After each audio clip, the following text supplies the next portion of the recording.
We're talking about some questions that are often asked concerning the Word of God. We have no interest in trying to be social or pleasing or satisfactory to the world. We're just trying to search the Scriptures to find the answers to the questions that men have concerning God. Our goal is to teach nothing but Christ and Him crucified. We'll be straightforward and truthful and cite a book, chapter, and verse, not our opinions. And we'll do this weekly. And the answers that we have will appear on Facebook, Twitter, and YouTube. And they're not meant to be total and complete. If you have questions concerning things that we discuss and you want more answers given, you can write us, www.portstluciechurchofchrist.com, and let us know what your questions might be. We're going to state the question, then the Bible answer, and the Word of God will speak for itself. The question we're going to answer today is one that's often asked by a lot of people in the religious world, and some people that are not in the religious world, and something that's becoming more pronounced as people approach their own desires instead of the desires of God. Can there be such a thing as a preacher that's a woman? Now we're knowing that they're asking about pulpit preachers, or some women who take the role or leadership in the worship service of the church.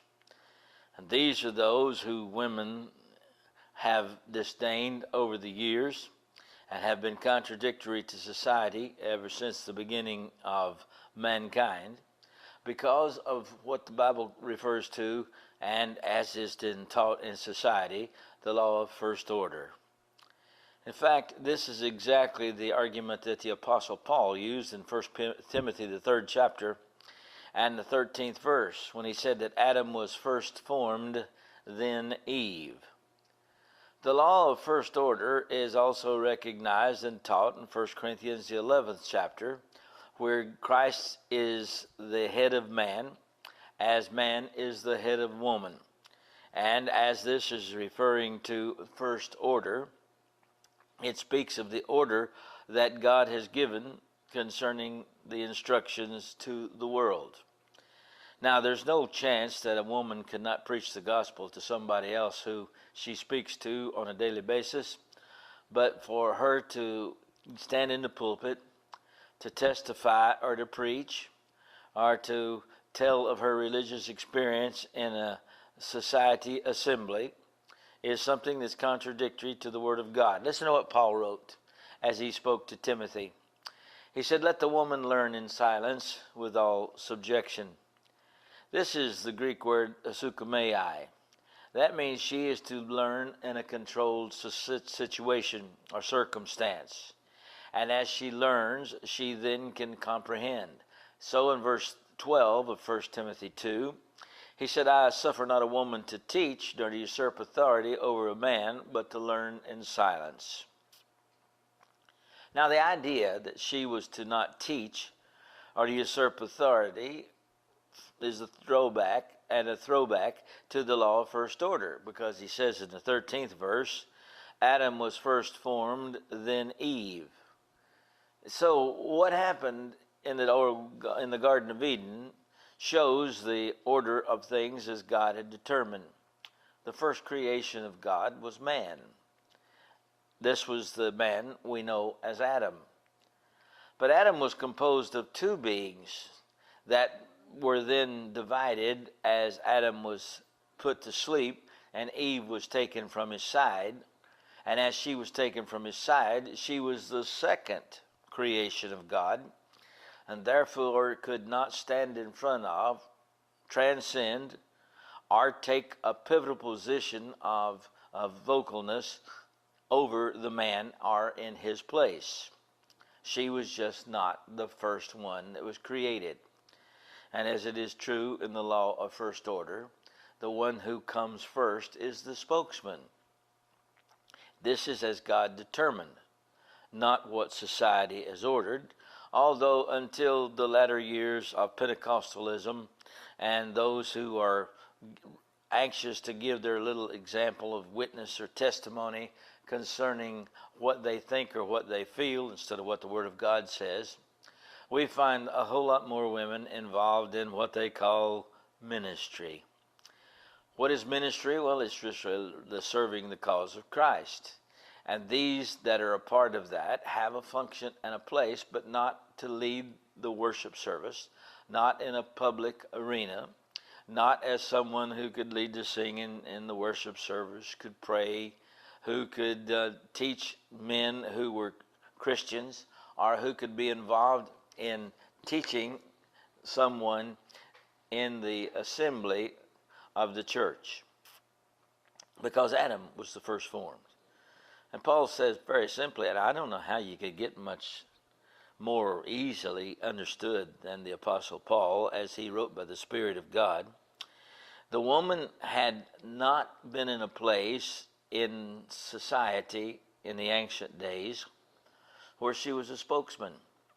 And when she did gain that place in recognition, this was in the worship of the heathen gods, the god of the temple Diana, or the goddesses of the ancient heathen, were usually women. And these women were spokesmen, and they thought they spoke as oracles. And their confusion brought about more confusion by the very fact that what they said and what they taught was contradictory to the law of God and not according to the teachings of God himself.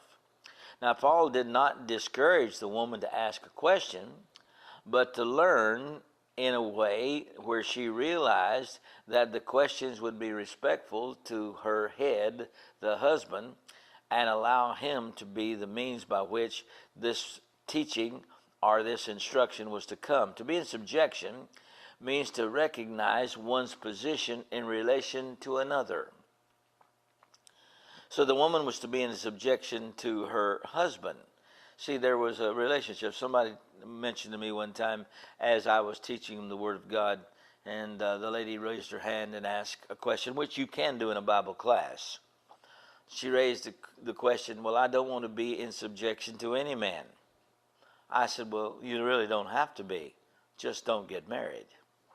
Now, the way that a woman finds herself in subjection to man is contradictory to the theory of the homosexual lesbians of the day.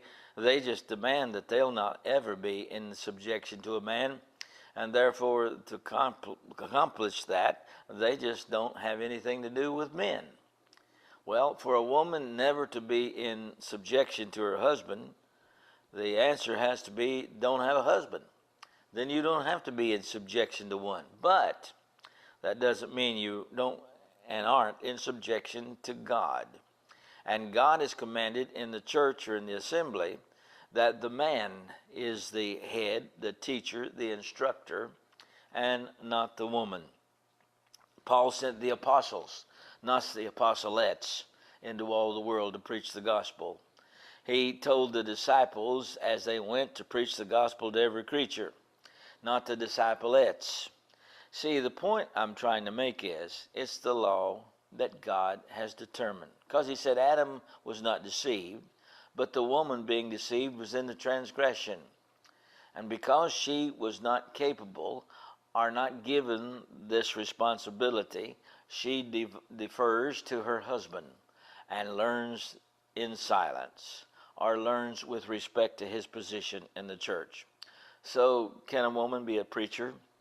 Can she be an elder or a deacon? Well, it's kind of hard for her to be an elder or a deacon because elders and deacons have to be the husbands of one wife, and that kind of makes it strange. But the fact is that no, the scriptures teach she is in subjection, not because of her frailty, not because of her beauty, not because of her lack of intelligence, but because of the law of first order. Thank you, and join us again.